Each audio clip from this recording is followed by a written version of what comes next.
মাত্রা অতিরিক্ত দূষণে ভয়াবহ পরিবেশ বিপর্যয়ের কবলে ঢাকা। জনজীবন দুর্বিষহ, অতিরিক্ত জনসংখ্যার চাপ আর সবুজের সংকটই কারণ বলছেন বিশেষজ্ঞরা। রাস্তা অবরোধ সহ 9 ধরনের অপরাধের শাস্তি 5 বছর থেকে বাড়িয়ে করা হলো 7 বছরের জেল। মন্ত্রিসভায় সংশোধনী আইনের খসড়া অনুমোদন। মালিবাগে স্ত্রীসহ পুলিশ কর্মকর্তা হত্যা মামলায় মেয়ে ঐশীর মৃত্যুদণ্ডের সাজা কমিয়ে যাবজ্জীবন কারাদণ্ডাদেশ। মানসিক সহ 5টি দিক বিবেচনা আদালতের। রাঙামাটির লংগদুতে পরিবহন ব্যবসাকে কেন্দ্র করে জেএসএস খুন করে নয়নকে, দাবি পরিবারের। প্রশাসনের সহায়তায় চলে তাণ্ডব, অভিযোগ পাহাড়িদের। অর্ধদিবস অবরোধ পালিত। এবং চ্যাম্পিয়ন্স ট্রফিতে বৃষ্টির কারণে আপাতত বন্ধ বাংলাদেশ অস্ট্রেলিয়ার ম্যাচ। টাইগারদের ব্যাটিং ব্যর্থতায় 183 রানের টার্গেট পেয়েছে অজিরা।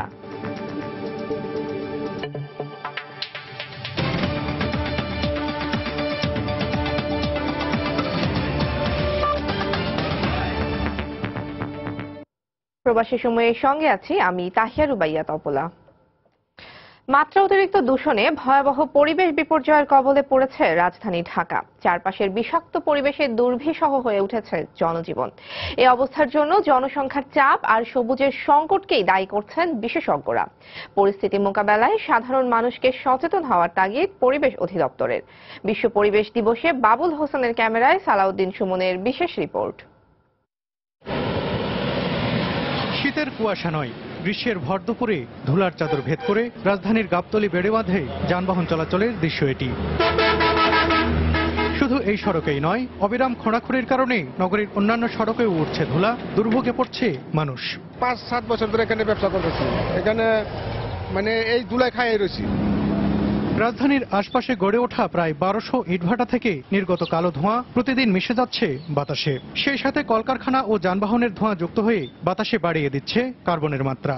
কার্বনের গ্রহণযোগ্য সর্বোচ্চ মাত্রা 290 থেকে 300 ppm হলেও ঢাকার বাতাসে মিলছে 350 ppm। যানবাহন শুধু বাতাসেরই নয়, শব্দ দূষণও ঘটাচ্ছে রাত দিন। তথ্য মতে দিনের বেলায় গ্রহণযোগ্য শব্দের মাত্রা 50 ডেসিবেল হলেও রাজধানীর অধিকাংশ স্থানেই 100 ডেসিবেলের বেশি শব্দ উৎপন্ন হচ্ছে। নাগরিকদেরও দায়িত্ব আছে, সবসময় সরকার সবকিছু পারবে না। একটা হরন দেওয়ার জন্য সব প্রতিটি গাড়িতে পুলিশ দেওয়া সম্ভব না। এখন যদি ড্রাইভার এবং যারা গাড়ি চালাচ্ছেন তারা যদি সচেতন না হয়, কারো পক্ষে সম্ভব না পুরো দেশটাকে বা রাজধানীকে ভালো করা। রাজধানী ঘিরে বয়ে চলা বুড়িগঙ্গা, তুরাগ, ধলেশ্বরী ও শীতলক্ষা সহ 6টি নদী দূষণ কবলিত। নদীগুলোর বিষাক্ত জল স্বাস্থ্য ঝুঁকিতে ফেলছে নগরবাসীকে, বিষিয়ে তুলছে পরিবেশ। সমীক্ষা বলছে নদী দূষণে তীরবর্তী এলাকার মানুষ ডায়রিয়া সহ পানিবাহিত প্রায় 20 ধরনের রোগে আক্রান্ত হচ্ছে। বিচ্ছিরি গন্ধ হয়, গোসল করলে চুলকানি হয়, ঘা হয়ে যায়। পুষ্কুনি পানিটা হচ্ছে পরিষ্কার থাকে, মাছ থাকে, এটা তো পুষ্কুনির চেয়েও খারাপ হয়ে গেছে। প্রতিদিনই বাড়ছে রাজধানীর জনসংখ্যা। জনসংখ্যার এই আধিক্যকেই রাজধানীর পরিবেশ দূষণের প্রধান নিয়ামক বলে মনে করছেন বিশেষজ্ঞরা। শহরে মানুষের চাপ কমানোর পাশাপাশি দূষণ কমাতে সবুজায়নের পরামর্শ দিচ্ছেন তারা। জনসংখ্যার চাপে প্রকৃতিকে ধরে রাখা তো কষ্টকর। মানুষ বাড়ছে, তার বাসস্থান লাগবে, কর্মসংস্থানের জন্য কলকারখানা লাগবে। প্রকৃতির সাথে যদি আমাদের যোগাযোগ না বাড়ে, তাহলে প্রকৃতির প্রতি আমাদের মমত্ব বাড়বে না। আর প্রকৃতির প্রতি মমত্ব না বাড়লে পরিবেশ কোনোদিন ঠিক থাকবে না। এ অবস্থায় দূষণ রোধে সংশ্লিষ্ট সব সংস্থা ও প্রতিষ্ঠানকে একযোগে কাজ করার তাগিদ দিচ্ছে পরিবেশ অধিদপ্তর। সমস্যাটা বহুমাত্রিক। বিভিন্ন সংস্থা এবং গোষ্ঠীর যে কাজগুলো তারা যদি যথাযথভাবে না করে, পরিবেশ একার পক্ষে তার এই কাজগুলি করা সম্ভব না, কারণ পরিবেশের লোক সংখ্যা সীমিত এবং তার সম্পদও সীমিত।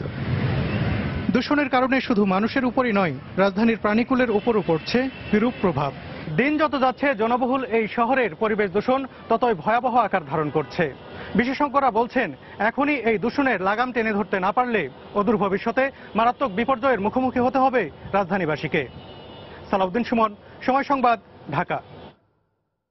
রমজানে রাজধানীর বিভিন্ন এলাকায় তীব্র পানি সংকট দেখা দিয়েছে। রাজধানীর আজিমপুর, লালবাগ, হাজারীবাগ সহ অনেক এলাকায় ঠিকমতো পানি পাচ্ছেন না জনসাধারণ।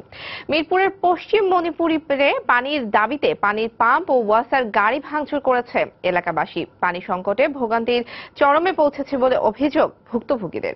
তবে চাহিদার তুলনায় পানি সরবরাহ পর্যাপ্ত বলে দাবি ওয়াসার। প্রায় 3 মাস ধরে ঠিকমতো পানি না পাওয়ার কারণে সোমবার সকালে পশ্চিম মণিপুরে পানির দাবিতে রাস্তায় নামে এলাকাবাসী। এই সময় বিক্ষুব্ধ জনতা প্রথমে আহমদনগর পানির পাম্প ও পরে ওয়াসার গাড়ি ভাঙচুর করে।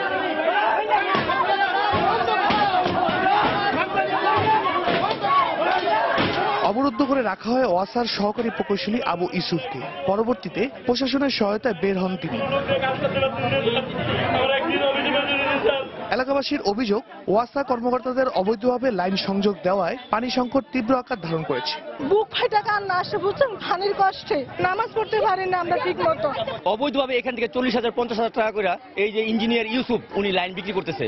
এই পীরের বাগ আমাদের এখান থেকে পানি যায় পাম্প দিয়ে 2 মাইল দূরে 3 মাইল দূরে, আমাদের এখান থেকে সব পানি নিয়ে যায়, আমরা কোন থেকে পানি পাবো? তবে অভিযোগ অস্বীকার করেছেন ওয়াসার কর্মকর্তারা।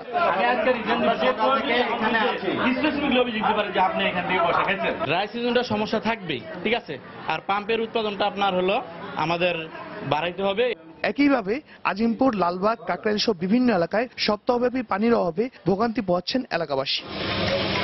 তবে চাহিদার তুলনায় পানি সরবরাহ পর্যাপ্ত বলে দাবি করেছে ওয়াসা। এই মুহূর্তে মেজর কোনো প্রবলেম কোথাও নেই। মাইনর প্রবলেম মানেই হচ্ছে পকেট প্রবলেমকে আমরা মোকাবেলা করার মতো শক্তি এবং আমাদের ব্যবস্থা আছে। বর্তমানে ঢাকা ওয়াসার পরিশোধিত পানির পরিমাণ 245 কোটি লিটার, যেখানে নগরীতে চাহিদা রয়েছে 235 কোটি লিটার। কিন্তু চাহিদার তুলনায় পানি পরিশোধনের পরিমাণ বেশি হওয়ার পরও সরবরাহ সহ নানা জটিলতার কারণে অনেক সময় গ্রাহকদের কাঙ্ক্ষিত সেবা দেওয়া সম্ভব হচ্ছে না বলে জানিয়েছে ঢাকা ওয়াসা। শাহরিয়ার জামান দ্বীপ, সময় সংবাদ, ঢাকা। বিশৃঙ্খলা সৃষ্টির উদ্দেশ্যে রাস্তা অবরোধ সহ 9 ধরনের অপরাধের শাস্তি 5 বছর থেকে বাড়িয়ে 7 বছরের জেলের বিধান রেখে আইনের খসড়ার নীতিগত অনুমোদন দিয়েছে মন্ত্রিসভা। আইন শৃঙ্খলা বিঘ্নকারী অপরাধ দ্রুত বিচার সংশোধন আইন 2017 এর খসড়ায় চাঁদাবাজি, যানবাহন চলাচলে বাধা, ক্ষতি সাধনের মতো অপরাধের কথা উল্লেখ রয়েছে। সোমবার প্রধানমন্ত্রী শেখ হাসিনার সভাপতিত্বে অনুষ্ঠিত মন্ত্রিসভার বৈঠকে এ অনুমোদন দেয়া হয়। দেশের সাম্প্রতিক যে কোনো আন্দোলন প্রতিবাদে রাস্তা অবরোধ করে যানবাহন চলাচলে বাধা দেওয়ার পাশাপাশি যানবাহন ভাঙচুর ও নানা ক্ষতি সাধনের ঘটনা প্রায়ই ঘটে। এছাড়া রেলপথ, নৌপথ ও আকাশপথে চলাচলে বাধা এবং সরকারি সম্পত্তি বিনষ্ট করা, ভয়ভীতি প্রদর্শন ও বিশৃঙ্খলা সৃষ্টি সহ গুরুতর অপরাধের ঘটনাও ঘটছে। এ ধরনের অপরাধ দমনে দ্রুত বিচার আইনে সাজার মেয়াদ বাড়িয়ে আইন সংশোধনের প্রস্তাবে নীতিগত অনুমোদন দিয়েছে সরকার। সকালে জাতীয় সংসদে প্রধানমন্ত্রী শেখ হাসিনার সভাপতিত্বে অনুষ্ঠিত মন্ত্রিসভার নিয়মিত বৈঠকে এ অনুমোদন দেয়া হয়। সভা শেষে সচিবালয়ে এক ব্রিফিংয়ে মন্ত্রিপরিষদ সচিব সাংবাদিকদের বলেন, আইন শৃঙ্খলা অমান্যকারীদের সাজার মেয়াদ বাড়িয়ে সর্বোচ্চ 7 বছর ও অর্থদণ্ডের বিধান রাখা হয়েছে। কোনো ব্যক্তি আইন শৃঙ্খলা বিঘ্নকারী অপরাধ করিলে তিনি অনূন 2 বছর এবং অনধিক 7 বছর পর্যন্ত সশ্রম কারাদণ্ডে দণ্ডনীয় হইবেন এবং তদুপরি অর্থদণ্ডেও দণ্ডনীয় হবেন। চাঁদা, সাহায্য বা অন্য কোনো নামে অর্থ বা মালামাল দাবি, স্থলপথ, রেলপথ, জলপথ বা আকাশপথে যান চলাচলে প্রতিবন্ধকতা, বিঘ্ন সৃষ্টি করা, ইচ্ছাকৃতভাবে সরকার বা কোনো প্রতিষ্ঠান বা ব্যক্তির স্থাবর বা অস্থাবর সম্পত্তি ভাঙচুর করা, এগুলো আইন শৃঙ্খলা বিঘ্নকারী অপরাধ বলে গণ্য হবে। এদিকে পাবনার রূপপুরে নির্মিতব্য পারমাণবিক বিদ্যুৎ কেন্দ্রে ব্যবহৃত নিউক্লিয়ার জ্বালানির অবশিষ্ট অংশ বা নিউক্লিয়ার বর্জ্য ধ্বংস করতে রাশিয়া নিজেরাই উদ্যোগ নেবে এমন চুক্তির অনুস্বাক্ষরেও অনুমোদন দিয়েছে মন্ত্রিসভা। নিউক্লিয়ার ওয়েস্ট যেটা আর কি ফুয়েলটা বর্জ্য হিসেবে আসবে, সেটা কিভাবে ডিসপোজ করা হবে তারা সম্মত হয়েছিলেন যে এটার ফুয়েল যেটা ওয়েস্ট হবে সেটা ডিসপোজাল করার দায়িত্ব আমরা নেব। ইন্টার গভর্নমেন্টাল এগ্রিমেন্ট আকারে প্রাথমিকভাবে এটা খসড়া অনুস্বাক্ষরিত হয় এবং সেটা এখন মন্ত্রিসভা চূড়ান্ত অনুমোদন দিয়েছে। মন্ত্রিসভায় 22 অক্টোবরকে জাতীয় নিরাপদ সড়ক দিবস হিসেবে ঘোষণা এবং এটি জাতীয় দিবসের খক্রমিকে অন্তর্ভুক্ত করার প্রস্তাবও অনুমোদন করার কথা জানান মন্ত্রিপরিষদ সচিব। জাতীয় নিরাপদ সড়ক দিবস হিসেবে প্রসূন আশিস, সময় সংবাদ, ঢাকা। পুলিশ কর্মকর্তা মাহফুজুর রহমান ও তার স্ত্রী হত্যা মামলায় মেয়ে ঐশীর মৃত্যুদণ্ডের সাজা কমিয়ে যাবজ্জীবন কারাদণ্ডাদেশ দিয়েছেন হাইকোর্ট। সোমবার বিচারপতি জাহাঙ্গীর হোসেন সেলিম এবং বিচারপতি মোহাম্মদ জাহাঙ্গীর হোসেনের সমন্বয়ে গঠিত হাইকোর্ট বেঞ্চ এ রায় দেন। রায়ে রাষ্ট্রপক্ষের আইনজীবী সন্তোষ প্রকাশ করলেও রায়ের বিরুদ্ধে আপিল করবে বলে জানিয়েছেন আসামিপক্ষ। 2013 সালের 16 আগস্ট মালিবাগের চামিলেবাগে নিজ বাসায় খুন হন পুলিশের বিশেষ শাখার পরিদর্শক মাহফুজুর রহমান ও তার স্ত্রী স্বপ্না রহমান। ঘটনার পরদিনই পুলিশের কাছে আত্মসমর্পণ করে মেয়ে ঐশী রহমান। পরে বাবা মাকে হত্যার কথা স্বীকার করে আদালতে 164 ধারায় জবানবন্দিও দেয় সে।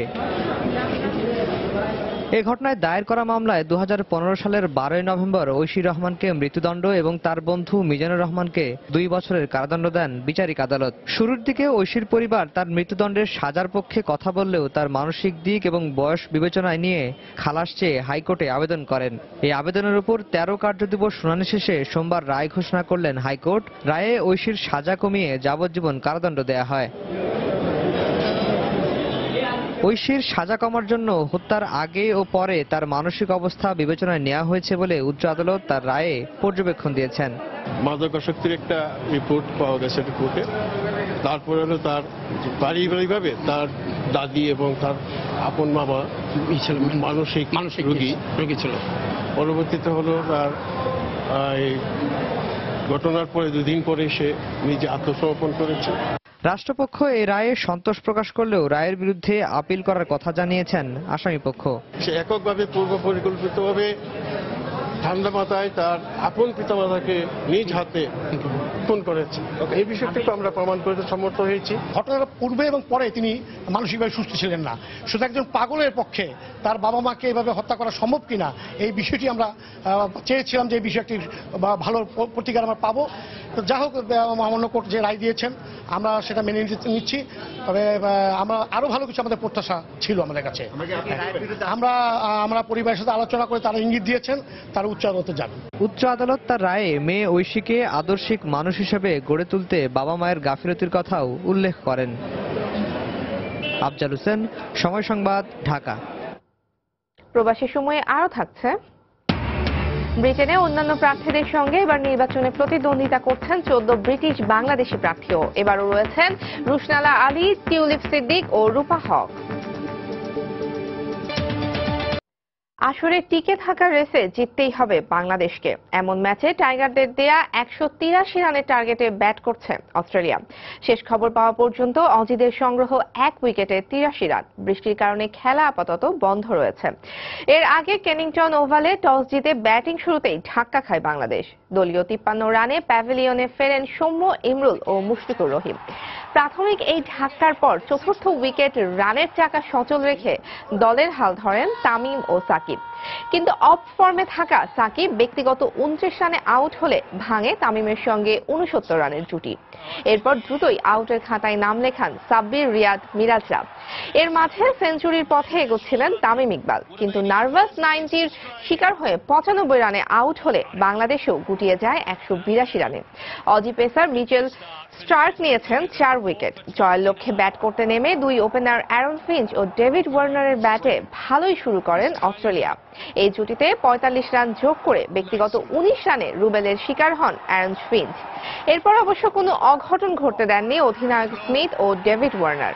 আজকের ম্যাচে যে দল জিতবে তারা চ্যাম্পিয়ন্স ট্রফিতে টিকে থাকবে।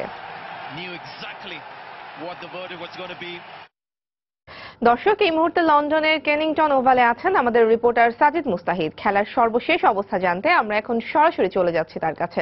সাজিদ। অপল, আসলে এখনো বাংলাদেশের কিন্তু এই ম্যাচ থেকে এখনো কিছু অর্জনের সুযোগটা কিন্তু এখনো শেষ হয়ে যায়নি। ম্যাচ যদিও বৃষ্টি থেমে গেছে, তারপরে কিন্তু আকাশে অনেক মেঘ এবং একটু পরপর কিন্তু বৃষ্টি বা পানি পড়ছে এখনো আকাশ থেকে, এবং আকাশে এখনো মেঘ আছে। তো যদিও মাঠ থেকে যে কাভার ছিল কাভার সরিয়ে ফেলা হয়েছে, আম্পায়ার আর 10 মিনিট পর কিন্তু আউটফিল্ড ইন্সপেকশন করবেন এবং তারপরে চূড়ান্ত সিদ্ধান্ত নেবে যে খেলা আদৌ শুরু হবে কিনা। তবে আসার কথা বলতে হয় যে বৃষ্টি আবার হয়তো আসবে, কারণ আকাশে এখনো মেঘ করছে। আর আরেকটি বিষয় জানিয়ে দিতে চাই যে কাট অফ টাইম এই ম্যাচের স্থানীয় সময় 9:59, তো এখন বাজে 8:15, তার মানে আরো প্রায় 1.5-2 ঘন্টা। তো আমরা কিছু দর্শক আছেন আমার সঙ্গে, তাদের কাছে জানবো যে ওভারঅল বাংলাদেশ আজকের পারফরমেন্সে তাদের কেমন তারা ফিল করলো, বা আজকের পারফরমেন্স আপনার কেমন লেগেছে বাংলাদেশ, যদিও ম্যাচটা এখনো শেষ হয়নি? না, আজকে বাংলাদেশ ভালোই খেলেছে, তবে আরো ভালো খেলতে পারতো।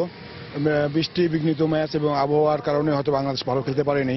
তবে আমরা আশা রাখছি যে বাংলাদেশ আরো ভালো খেলবে এবং ভবিষ্যতে আরো ভালো করবে।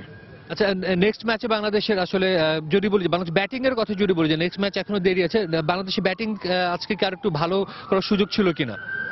আমি মনে করি আজকে ভালো ব্যাটিং করার সুযোগ ছিল। আমরা এক্সপেক্ট করছিলাম যে তারা অ্যাটলিস্ট 300 রান করবে, but hopefully next match in Cardiff Bangladesh ভালো খেলবে এবং নিউজিল্যান্ডের সাথে জিতবে ইনশাল্লাহ। আসলে দর্শকরা কিন্তু এখনো বাংলাদেশ হয়তোবা আজকে স্কোরবোর্ডে বেশি রান করতে পারেনি, তারপর আশা করছেন যে নেক্সট ম্যাচ এখন একটি আছে এবং বাংলাদেশেরও কিন্তু এই ম্যাচটি পরিত্যক্ত হলে সুযোগ থাকবে যে বাংলাদেশের সেমিফাইনালে কোয়ালিফাই করার, কারণ এখান থেকে যদি 1 পয়েন্ট পেয়ে যায় বাংলাদেশ তাহলে পরবর্তী ম্যাচে দুটিতেই যদি ইংল্যান্ড তাদের জিতে যায় নিউজিল্যান্ড এবং অস্ট্রেলিয়ার এগেনস্টে এবং বাংলাদেশও যদি নিউজিল্যান্ডের সাথে জিতে তাহলে কিন্তু সেমিফাইনাল খেলার সুযোগ থাকবে। যদিও অনেক সমীকরণের ব্যাপার, তারপর আসলে বলা যাচ্ছে না কি হবে। তো অপর এই ছিল আমার কাছে বাংলাদেশ অস্ট্রেলিয়া ম্যাচের সবশেষ খবর। প্রধান বিচারপতি এস.কে সিনহার আয়োজনে ইফতারে অংশ নিয়েছেন রাষ্ট্রপতি মোহাম্মদ আব্দুল হামিদ। সুপ্রিম কোর্ট প্রাঙ্গণে এই ইফতার মাহফিল হয়। রাষ্ট্রপতি সোমবার সন্ধ্যা 6:30টায় অনুষ্ঠান স্থলে পৌঁছালে প্রধান বিচারপতি ও আইনমন্ত্রী আনিসুল হক তাকে স্বাগত জানায়।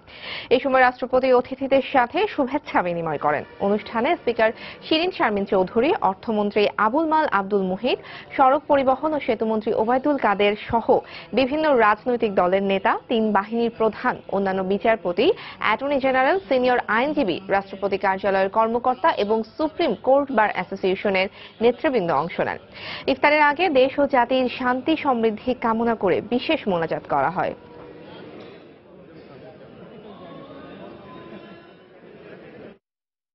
রাজনীতিবিদদের সঙ্গে ইফতার করলেন বিএনপি চেয়ারপারসন বেগম খালেদা জিয়া। সোমবার রাজধানীর বসুন্ধরা কনভেনশন সেন্টারে ইফতার মাহফিলে বিএনপির শীর্ষ নেতারা ছাড়াও 20 দলীয় জোটের নেতারা যোগ দেন। এই সময় জোটের নেতাদের সঙ্গে বিএনপি চেয়ারপারসন কুশল বিনিময় করেন। ইফতারের আগে দেশ ও জাতির মঙ্গল কামনায় দোয়া ও মোনাজাত করা হয়।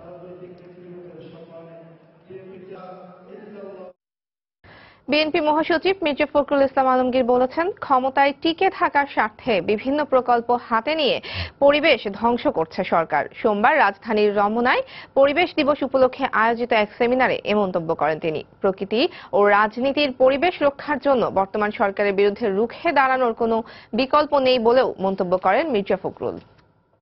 সরকার অত্যন্ত সুপরিকল্পিতভাবে এমন কতগুলো প্রকল্প গ্রহণ করছেন যে প্রকল্পগুলো আমাদের পরিবেশকে মারাত্মকভাবে হুমকির মুখে ফেলে দিচ্ছে এবং এই একমাত্র উদ্দেশ্য হচ্ছে তাদের ব্যক্তিগত স্বার্থ। সেখানে দুর্নীতি আছে, জড়িত রয়েছে এবং যেটা আছে যে ক্ষমতায় টিকে থাকার ব্যাপার আছে। প্রকৃতির পরিবেশ রক্ষা করার জন্য, রাজনৈতিক পরিবেশ রক্ষা করার জন্য আমাদেরকে ঐক্যবদ্ধ হয়ে আমাদেরকে অবশ্যই এটার প্রতিরোধ গড়ে তুলতে হবে। নির্বাচন সংক্রান্ত কার্যক্রমে সরকারের কোনো প্রভাব থাকবে না, সুতরাং আগামী সংসদ নির্বাচন নিয়ে বিএনপির অহেতুক সংশয়ের কোনো কারণ নেই বলে মন্তব্য করেছেন সড়ক পরিবহন ও সেতুমন্ত্রী ওবায়দুল কাদের। সোমবার নারায়ণগঞ্জের রূপগঞ্জে নির্মাণাধীন ভুলতা ফ্লাইওভারের নির্মাণ কাজ পরিদর্শনকালে তিনি এ মন্তব্য করেন। নির্বাচন সংক্রান্ত কোনো কার্যক্রম, মিনিস্ট্রি, এখানে সরকারের কোনো হাত থাকবে না। বিএনপির এখানে অহেতুক ভয় পাওয়ার কোনো কারণ নেই। নির্বাচনে না এসে নিজেদের অস্তিত্বকে ঝুঁকির মুখে তারা আবারও ঠেলে দেবে, এটা বিশ্বাস করার কোনো কারণ নেই। সরকার প্রস্তাবিত বাজেট নিয়ে অনড় অবস্থানে থাকবে। এটা এখান থেকে প্রয়োজনে জনস্বার্থে কিছু কিছু বিষয় বিবেচনা আনবেন। প্রবাসী সময়ে আরও থাকছে, যুক্তরাষ্ট্রের ফ্লোরিডায় বাণিজ্যিক এলাকায় বন্দুকধারীর অতর্কিত হামলা, বন্দুকধারী সহ 5 জন নিহত। লন্ডন ব্রিজ ও বড় মার্কেটে হামলাকারীর নাম প্রকাশ। পদ্মা সেতুর কাজে গতি আনতে এ প্রকল্পে যোগ হয়েছে বিশ্বের সবচেয়ে শক্তিশালী একটি হ্যামার। দুপুরে এটি মুন্সিগঞ্জের মাওয়ায় এসে পৌঁছায়। আগে থেকে পদ্মা সেতুর পাইলিং এর কাজে জার্মানির 2টি হ্যামার ব্যবহার করা হচ্ছে। এই 2টি হ্যামারের একটি 2000 এবং অন্যটি 2400 কিলোজুল ক্ষমতা সম্পন্ন। নতুন হ্যামারটি আনা হয়েছে নেদারল্যান্ডস থেকে। এটি 3000 কিলোজুল ক্ষমতা সম্পন্ন এবং ওজন 380 টন। গত 27 এপ্রিল নেদারল্যান্ডসের পোর্ট অফ রটারড্যাম থেকে রওনা দিয়ে আজ এটি মাওয়া এসে পৌঁছে। নতুন হ্যামারটি দিয়ে জাজিরা প্রান্তের 41 নম্বর পিয়ারে পাইলিং এর কাজ হবে।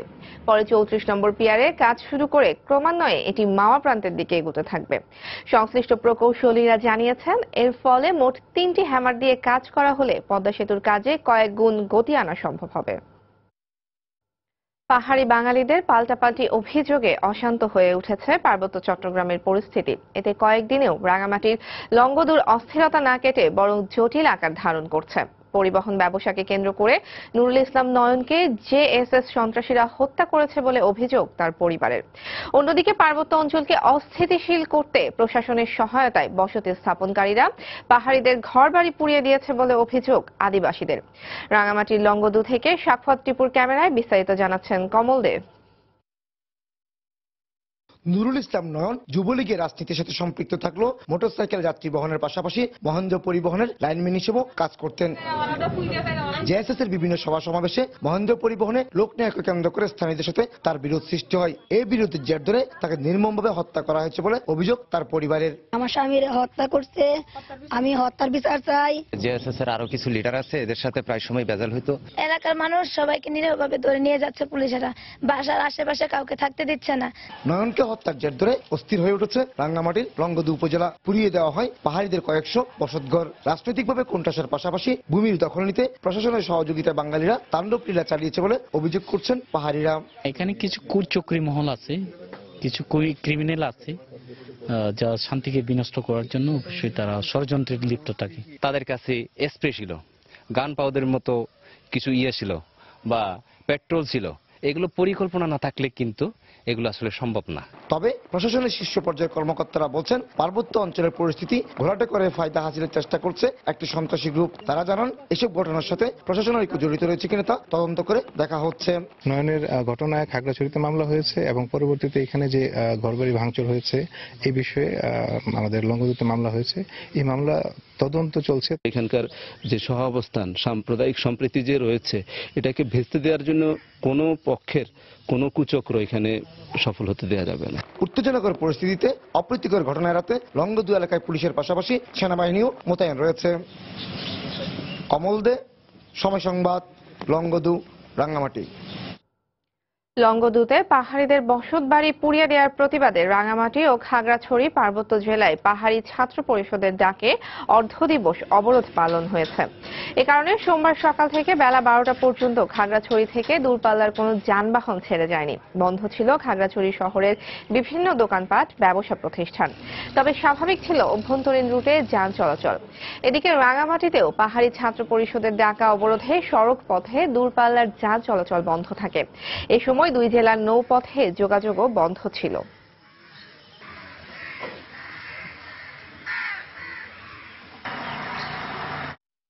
এবার প্রবাসের খবর। ব্রিটেনের সাধারণ নির্বাচনের আর মাত্র 3 দিন বাকি। অন্যান্য প্রার্থীদের সঙ্গে এবার নির্বাচনে প্রতিদ্বন্দ্বিতা করছেন 14 জন ব্রিটিশ বাংলাদেশি প্রার্থীও।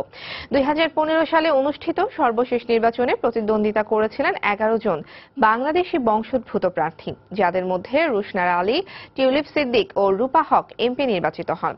এবারের নির্বাচনেও অংশ নিচ্ছেন তারা। সঙ্গে যোগ হয়েছেন আরও 11 জন ব্রিটিশ বাংলাদেশি প্রার্থী। লন্ডন প্রতিনিধি শোয়েব কবিরের রিপোর্টে বিস্তারিত।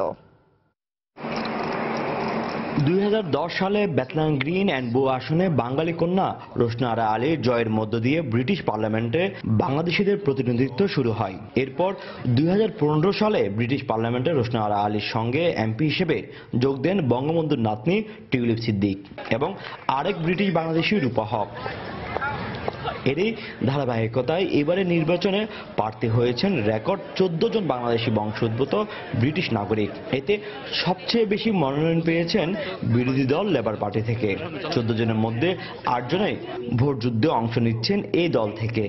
এছাড়াও 4 জন স্বতন্ত্র এবং লিবারেল ডেমোক্রেট ও ফ্রেন্ডস পার্টির হয়ে লড়ছেন 1 জন করে।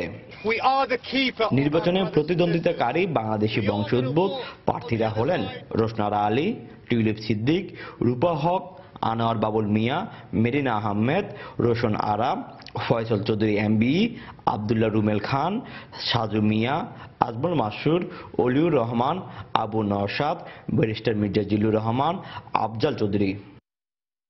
এবারের নির্বাচনে সর্বোচ্চ সংখ্যক ব্রিটিশ বাংলাদেশি প্রার্থী ভোট যুদ্ধে অংশ নেওয়ায় বিষয়টিকে বেশ ইতিবাচক হিসেবে দেখছেন সবাই।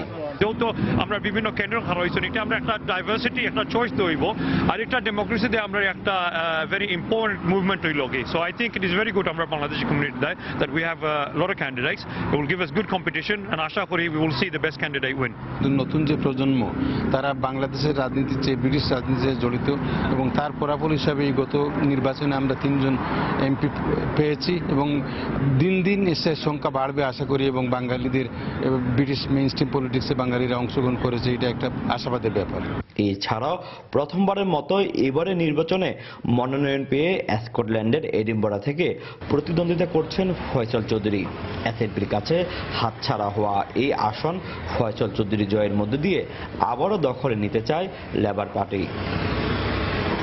নির্বাচন যতই ঘনিয়ে আসছে কমিউনিটিতে ততই বাড়ছে কৌতূহল। জাতীয়ভাবে কোন দল সরকার গঠন করলো কিংবা কে প্রধানমন্ত্রী হচ্ছেন, তার চেয়ে বড় কথা এবারের নির্বাচনে কতজন ব্রিটিশ এমপি প্রার্থী জয়লাভ করছেন। গতবারে যে 3 বঙ্গকন্যা নির্বাচিত হয়ে ইতিহাস সৃষ্টি করেছিলেন সেটি কি ধরে রাখা সম্ভব, নাকি এই তালিকায় সংযোজিত হতে যাচ্ছে আরও নতুন নাম? সেজন্য অপেক্ষা করতে হবে আগামী 8 জুন পর্যন্ত। শোয়েব কবির, সময় সংবাদ, লন্ডন। সুলতানা কামালের জীবননাশের হুমকি এবং পাহাড়ি জনগোষ্ঠীর উপর হামলার প্রতিবাদে অসাম্প্রদায়িক নাগরিক সমাজের ব্যানারে নিউ ইয়র্কে বিক্ষোভ করেছেন প্রবাসী বাংলাদেশিরা।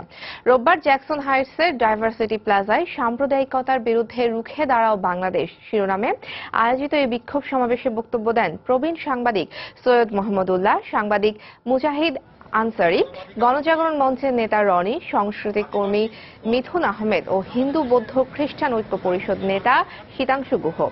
এই সময় সাম্প্রদায়িক রাজনীতি বন্ধে 7 দফা দাবি তুলে ধরা হয় সরকারের কাছে।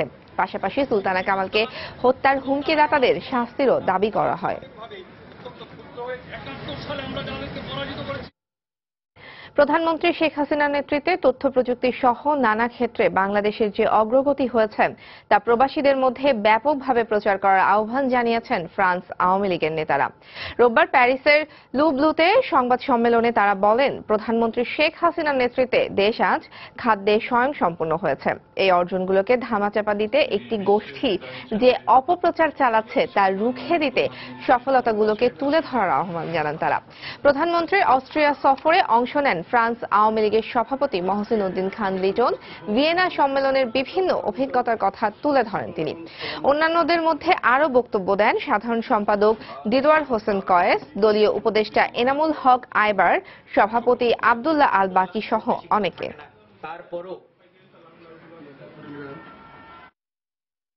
পবিত্র রমজান মাসে অসহায় ও গরিব দুঃখীদের সেবায় এগিয়ে আসার জন্য সবার প্রতি আহ্বান জানিয়েছেন আরব আমিরাত আওয়ামী লীগের নেতাকর্মীরা। রোববার সংযুক্ত আরব আমিরাত আল কোয়াইন আওয়ামী লীগের উদ্যোগে আয়োজিত ইফতার ও দোয়া মাহফিলে তারা এই আহ্বান জানান। আজগর আলীর সভাপতিত্বে ইহসানুল হক চৌধুরীর সঞ্চালনায় প্রধান অতিথি ছিলেন সংযুক্ত আরব আমিরাত আওয়ামী লীগের সভাপতি আল মামুন সরকার। এছাড়া বিশেষ অতিথি ছিলেন দুবাই আওয়ামী লীগের সভাপতি মোহাম্মদ দেলোয়ার হোসেন, কাজী মোহাম্মদ আলী, অনুকূল রাম প্রমুখ। কুয়েতে ইসলামী ঐক্য সংস্থার উদ্যোগে দেশটির রাজধানী কুয়েত সিটির এক রেস্তোরাঁয় ইফতার ও দোয়া মাহফিল হয়েছে। অনুষ্ঠানে সভাপতিত্ব করেন হাফেজ মাওলানা ইমদাদুল্লাহ বেলালী। হাফেজ মাওলানা জুবাইর আহমেদের পরিচালনায় ইসলামের আলোকে রমজান শীর্ষক আলোচনা করেন মাওলানা নুরুল ইসলাম, মাওলানা আবুল কাশেম, মাওলানা ফজলুল করিম সহ অনেকে। ইফতারের আগ মুহূর্তে দেশ ও জাতির শান্তি ও সমৃদ্ধি কামনায় মোনাজাত পরিচালনা করেন মাওলানা খোরশেদ আলম।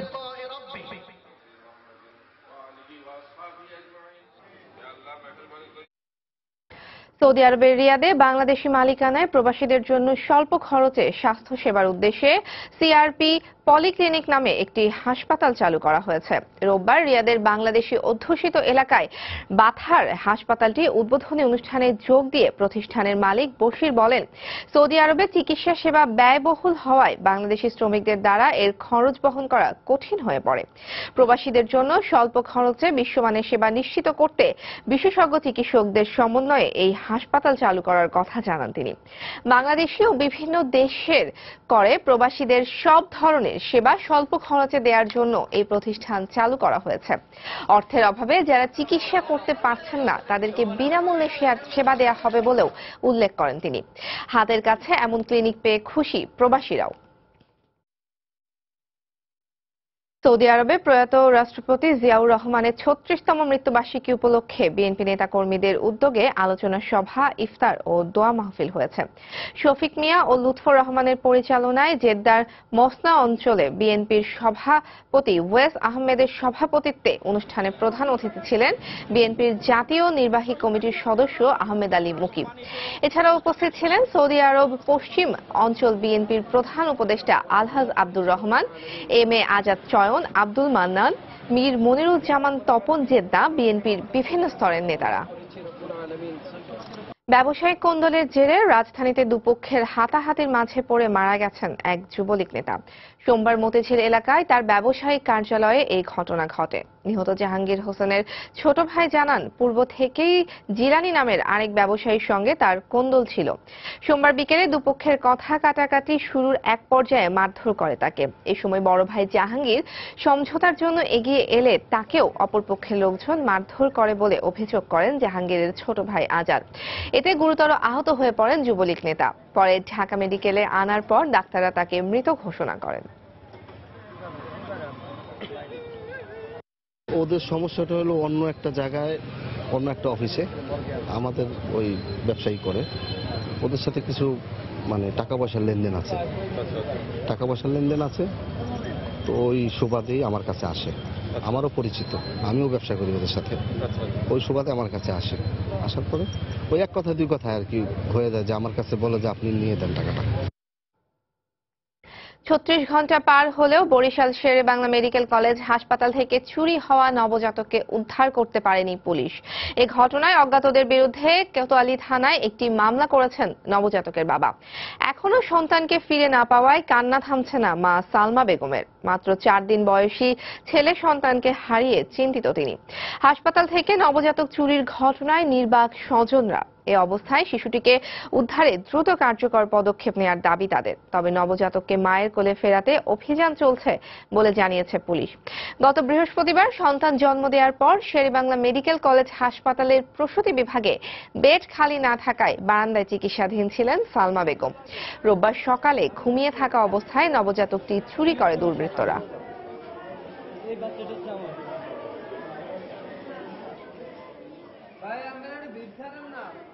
পুলিশের কাছে আমি আবেদন করতেছি, যত সম্ভব হোক আমার বাচ্চারা আমার কাছে ফিরিয়ে দিন, আমার সন্তান আমার কাছে ফিরিয়ে দিন। আমরা যেটা সন্দেহ করতেছি, বরগুনায় ওই আমতলার পার যে জায়গাটা, ওই যে মহিলা ছিলেন উনি সম্ভবত বাচ্চাটাকে নিয়েছে। এখন যেহেতু একটা ভিন্ন ডিস্ট্রিক্ট, সেখানে আমাদের লোকও যাবে। সন্দেহভাজন যাকে ধরতে তাকে আমরা টিম পাঠিয়েছি, দুটো জায়গায় আমরা 2টা টিম পাঠিয়েছি। মামলা করার আগেই আমরা এটা নিয়ে কাজ শুরু করেছি। ইনশাআল্লাহ খুব অল্প সময়ের মধ্যে একটা ভালো ফিডব্যাক পাবো আশা করছি। দেশের বাইরের খবর। যুক্তরাষ্ট্রের ফ্লোরিডায় বাণিজ্যিক এলাকায় অতর্কিত হামলায় বন্দুকধারী সহ 5 জন নিহত হয়েছে। স্থানীয় সময় সোমবার সকালে ওরল্যান্ডের অরেঞ্জ কাউন্টির নর্থ ফোরসিথ রোডের কাছে একটি গুদামের বাইরে এ হামলা হয়। এ ঘটনায় সন্দেহভাজন 2 হামলাকারীর নাম প্রকাশ করেছে পুলিশ। এরা হলেন রাশেদ রিদওয়ান ও খুররম ভাট। খবর পেয়ে সঙ্গে সঙ্গে ঘটনাস্থল ঘিরে ফেলে পুলিশ। বন্দুকধারীর পরিচয় এখনো জানা যায়নি। হামলাকারী স্থানীয় একটি প্রতিষ্ঠানের কর্মচারী ও খিটখিটে মেজাজের ছিলেন বলে অভিযোগ রয়েছে। কি কারণে এই হামলা চালানো হয়েছে তা জানা না গেলেও এর পেছনে জঙ্গি সংশ্লিষ্টতার প্রমাণ মেলেনি বলে নিশ্চিত করেছে পুলিশ। পেশাগত ক্ষোভ থেকে এই হামলা হতে পারে বলে ধারণা করা হচ্ছে। বন্দুকধারীর সঙ্গে পুলিশের পাল্টাপাল্টি গুলি বর্ষণ হয়েছে বলে জানান কাউন্টির পুলিশ প্রধান। বর্তমানে পুরো এলাকায় থমথমে অবস্থা বিরাজ করছে। ব্রিটেনের লন্ডন ব্রিজ ও বড় মার্কেটে হামলাকারীর নাম প্রকাশ করেছে পুলিশ। তাদের একজন 27 বছর বয়সী খুররাম বাট, অন্যজন 30 বছর বয়সী রাশিদ রেদওয়ান। তারা পূর্ব লন্ডনের বার্কিংয়ে কয়েক বছর ধরে বসবাস করে আসছিলেন। পুলিশ জানায় খুররাম পাকিস্তান বংশোদ্ভূত ব্রিটিশ নাগরিক এবং রাশিদ মরক্কো বংশোদ্ভূত লিবীয় নাগরিক। শনিবারের হামলায় এই 2 জন সহ আরও একজন অংশ নেয়। নিরাপত্তা বাহিনী স্কটল্যান্ড ইয়ার্ড এবং MI5 খুররাম সম্পর্কে জানত, তবে হামলার বিষয়ে তাদের কাছে গুরুত্বপূর্ণ কোনো তথ্য ছিল না। হামলাকারীদের বিষয়ে বিস্তারিত জানতে এবং তাদের সহায়তাকারীদের বিষয়ে তদন্ত চলছে বলেও জানায় পুলিশ। এছাড়া 6 নারী এবং 4 পুরুষকে জিজ্ঞাসাবাদ করছে নিরাপত্তা বাহিনী। ওই হামলায় 7 জন নিহত হয়, আহত হয় অর্ধশতাধিক। সোমবার ব্রিটেনের স্বাস্থ্য বিভাগ জানায় বর্তমানে বর্তমানে আহতদের 36 জন হাসপাতালে রয়েছে। এদের মধ্যে 18 জনের অবস্থা আশঙ্কাজনক।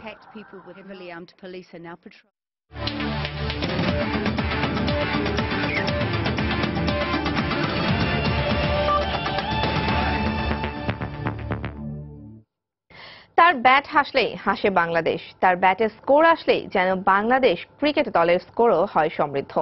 অস্ট্রেলিয়ার বিপক্ষে টাইগারদের দলীয় স্কোরের অর্ধেকের বেশি রানই করেছেন তিনি। দর্শক, বলা হচ্ছে দেশ সেরা ওপেনার তামিম ইকবালের কথা। সেঞ্চুরি মিস করেছেন, তাই চ্যাম্পিয়ন্স ট্রফিতে রেকর্ড করা হয়নি টানা সেঞ্চুরি, কিন্তু তামিমের 95 রানের ইনিংসটি হয়ে উঠেছে মহামূল্যবান। ক্রিকেটের ভাষায় বোঝায় টপ এজে আউট হয়েছেন তামিম, কিন্তু কেনিংটনের গ্যালারির লাল সবুজের সমর্থকদের হৃদয়ের ভাষা বুঝবে কে? এমনিতে বাংলাদেশের ব্যাটিংয়ে হতশ্রী পারফরমেন্স, তার উপর আবার তামিমের রাজ্যের হতাশা নিয়ে সেঞ্চুরি মিসের আক্ষেপ, সব মিলে যেন ওভালের আকাশের মেঘ ভেঙে পড়েছিল সমর্থকদের মাথার উপর। যদিও ম্যাচের শুরুতে 6 বছর পর অস্ট্রেলিয়ার বিপক্ষে ওয়ানডে খেলতে নামা বাংলাদেশের ক্রিকেট পিয়াসীদের স্বপ্ন সারথি হয়ে উঠেছিলেন ওই তামিম ইকবাল। বাংলাদেশের ব্যাটসম্যানরা যখন মিচেল স্ট্রাক, কামিন্সদের গতিতে পরাস্ত, তখন ভয় ডরহীনভাবে প্রতাপে ব্যাটিং তামিমের।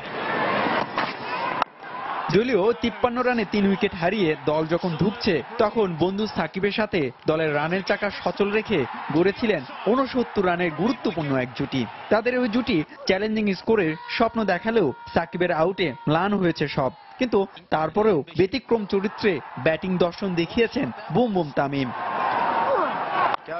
কিছু সময় পর আবারও এক প্রান্তে তামিম দেখতে থাকেন সৌম্য, ইমরুল, মুশফিকের মতো সাব্বির, রিয়াদের ব্যক্তিগত রানের টেলিফোন নম্বরের ডিজিট গড়ার প্রতিযোগিতা। তামিম নীরবেই সয়েছেন আর জিদ পুষে ব্যাটিং করেছেন নিজ ঢঙে।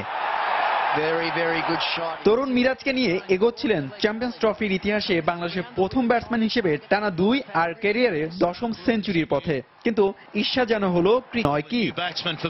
হুমায়ুন কবির রোজ, সময় সংবাদ।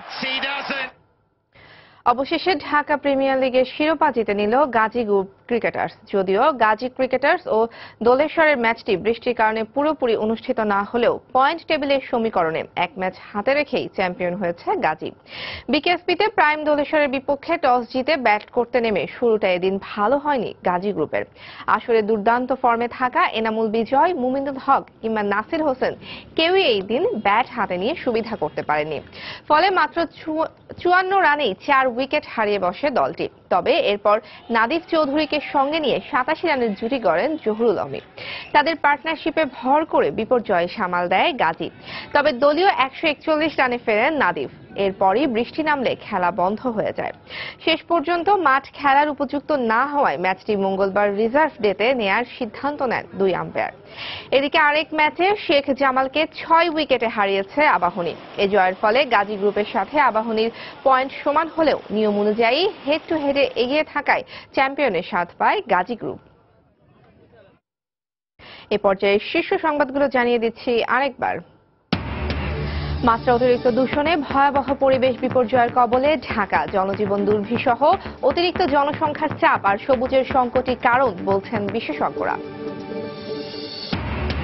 রাস্তা অবরোধ সহ 9 ধরনের অপরাধের শাস্তি 5 বছর থেকে বাড়িয়ে করা হলো 7 বছরের জেল। মন্ত্রিসভায় সংশোধনী আইনের খসড়া অনুমোদন। মালিবাগে স্ত্রী সহ পুলিশ কর্মকর্তা হত্যা মামলায় মেয়ে ঐশীর মৃত্যুদণ্ডের সাজা কমিয়ে যাবজ্জীবন কারাদণ্ডাদেশ। মানসিক সহ 5টি দিক বিবেচনা আদালতের। রাঙামাটির লংগদুতে পরিবহন ব্যবসাকে কেন্দ্র করে জেএসএস খুন করে নয়নকে, দাবি পরিবারের। প্রশাসনের সহায়তায় চলে তাণ্ডব, অভিযোগ পাহাড়িদের। অর্ধদিবস অবরোধ পালিত। এবং চ্যাম্পিয়ন্স ট্রফিতে বৃষ্টির কারণে আপাতত বন্ধ বাংলাদেশ অস্ট্রেলিয়ার ম্যাচ। কাটাল ওভারে অজিদের নতুন টার্গেট, 43 ওভারে 166 রান। এই ছিল প্রবাসী সময়। যে কোনো খবর পেতে ভিজিট করুন সময়নিউজ.tv। যে কোনো বাংলা লিংক ও রবি নম্বর থেকে সময় সংবাদের খবর, অনুষ্ঠান সূচি জানতে এবং যে কোনো তথ্য সময় সংবাদকে জানাতে ডায়াল করুন 16242 নম্বরে। এছাড়া এইমাত্র পাওয়া খবর মোবাইলে পেতে SMS করুন *BN লিখে পাঠিয়ে দিন 16242 নম্বরে। সঙ্গে থাকুন সময়ের।